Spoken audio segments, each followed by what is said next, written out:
அப்ப நீங்க மெக்கானிக் வேலை பார்த்துக்கிட்டே இந்த வேலையை பார்த்தீங்க அப்படின்னும் போது அது ஒரு கூடுதல் வருமானம்.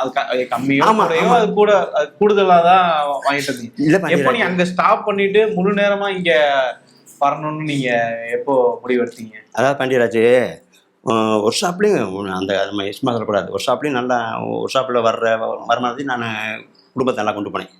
எந்த எந்த எந்த எந்த குறைகள்லாம் கொண்டு போனேன். இது கொஞ்சம் இது அதை விட கொஞ்சம் அமௌண்ட் கூடிச்சு. கூட ஸ்டேஜ் வரும்போதுக்கு அப்புறம் ஆமா ஆமா கொஞ்சம் கொஞ்சம் நான் விக்ரம் இந்த இந்த இந்த இந்த இடத்துல விக்ரம போட்டா நம்ம ஷோ சூப்பரா இருக்குண்டா. அப்ப அவரை கூப்பிடுறாரு. அவர் இருந்தாரு ஒரு 5 சாங் போடுவாரு. அப்ப நம்ம அவங்களே சார் இல்லை சார் நான் ஏற்கனவே 5ஆம் தேதி வெளியில வாங்கிட்டேன் சார், அமௌண்ட் பார்த்துருங்க சார். நான் இப்போ அப்படியே போவோம். அப்படியே கொஞ்சம் அமௌண்ட் கூட கூட இன்னைக்கு ஏதோ இன்னைக்கு நல்லா ஷோ போயிட்டே இருக்கு, நல்லா போயிட்டு இருக்கு. அவ்வளோதான். ஸோ நீங்கள் அப்பயே வந்து ஒரு 2 பசங்க படிக்கணும். 2 பிள்ளைங்க. இது எல்லாத்துக்குமே உங்களுக்கு அப்போ அந்த வருமானம் கரெக்டாக இருந்துதா? ஆமாம், நல்லா இருந்துச்சு.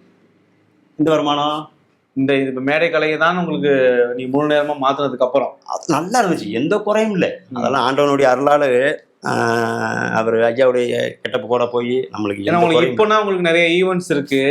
ஆனா அந்த சமயத்துல உங்களுக்கு வெறும் கோயில் திருவிழா, கல்யாணம் ஃபங்க்ஷன் அந்த மாதிரி தான் இருக்கும். அதுவுமே சீசன்ல தானே இருக்கும். இல்ல சார், மற்ற சீசன்ல என்ன பண்ணுங்க இப்ப கேளுங்க. இப்ப நம்ம மாசத்துல 5 ஷோ போவோம். அப்ப மாசத்துல 30 ஷோவும் போவோம்.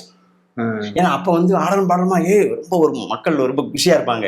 அங்க பார்த்தா எல்லா ஆர்டிஸ்டும் வருவாங்கடா அப்படின்னு சொல்லி எங்களுக்கு ஷோ ரொம்ப வரும். ஆனா அமௌண்ட் கம்மி, ஷோ ரொம்ப வரும். அதெல்லாம் எந்த இதுவும் இல்லை. அது இதுக்காக அப்பயும் இப்பயும் கிளீனா ஓடிக்கிட்டு இருக்கு. எந்த பிரச்சனையும் இல்லை.